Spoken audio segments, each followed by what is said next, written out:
আসামি নির্দোষ দাবি করেছেন।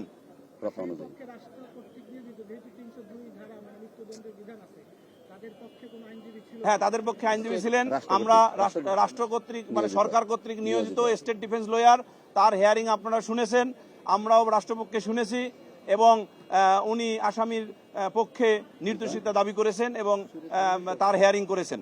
সেটা হলো যে 9-2 ধারায় সাজা হলো মৃত্যুদণ্ড অথবা সশ্রম যাবজ্জীবন কারাদণ্ড এবং একই সাথে 30 ধারাতেও তাই, মৃত্যুদণ্ড অথবা যাবজ্জীবন কারাদণ্ড সশ্রম। এই হলো উক্ত আইন দুটিতে সাজার পরিমাণ। আর এই বিষয়টা আসলে সাক্ষ্য প্রমাণ শেষে মাননীয় ট্রাইব্যুনাল সবকিছু বিবেচনা করে এই বিষয়ে উনি রায় দিবেন। সেই বিষয়ে আমাদের এখন মন্তব্য এর বেশি করার আর কোনো এখতিয়ার নাই।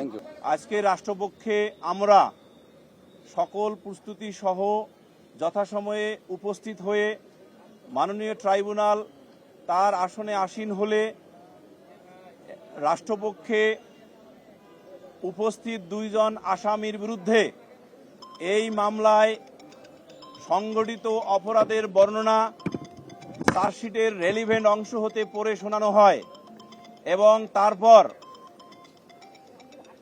ইনকোয়েস্ট রিপোর্ট বা সুরতহাল রিপোর্টে উল্লেখিত সময় উল্লেখ সহ এই মামলার আসামিদ্বয়ের বিরুদ্ধে অর্থাৎ 1 নম্বর আসামি মোহাম্মদ সোহেল রানার বিরুদ্ধে রামিশা আক্তারকে তাদের ফ্ল্যাটে আসামিদ্বয়ের বসবাস করা ফ্ল্যাটে নিয়ে গিয়ে তাদের বসবাস করা ফ্ল্যাটের বাথরুমের ভিতর ধর্ষণ করে হত্যাকাণ্ড ঘটান এবং তার পরবর্তীতে তার মাথা দেহ থেকে আলাদা করে কেটে বালতিতে রাখেন, একই সাথে তার 2 হাত দেহ থেকে আলাদা করেন এবং অন্যান্য অঙ্গে ছোরা দিয়ে ক্ষত বিক্ষত করে বিভিন্ন আলামত পানি দিয়ে ধৌত করে নষ্ট করেন। ফলে মাননীয় ট্রাইব্যুনাল 1 নম্বর আসামির বিরুদ্ধে নারী ও শিশু নির্যাতন দমন আইনের 9-2 ধারায় চার্জ গঠন করেছেন এবং 2 নম্বর আসামি স্বপ্না খাতুনের বিরুদ্ধে এই ঘটনা সহায়তা করার জন্য অর্থাৎ ধর্ষণ হত্যাকাণ্ড এই 2টি অপরাধে সহায়তা করার জন্য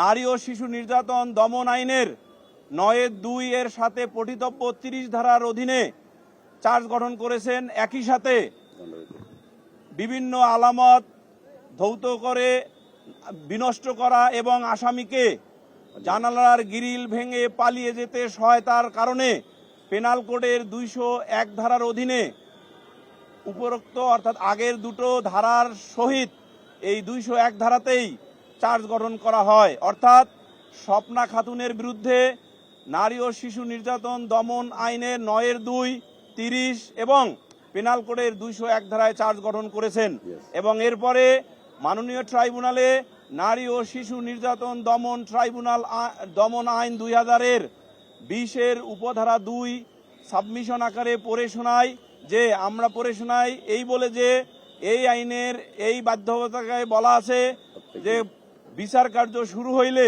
একটানা প্রতি কার্য দিবসে বিচার কার্য সম্পন্ন করাইবার জন্য পরিচালিত করতে হবে।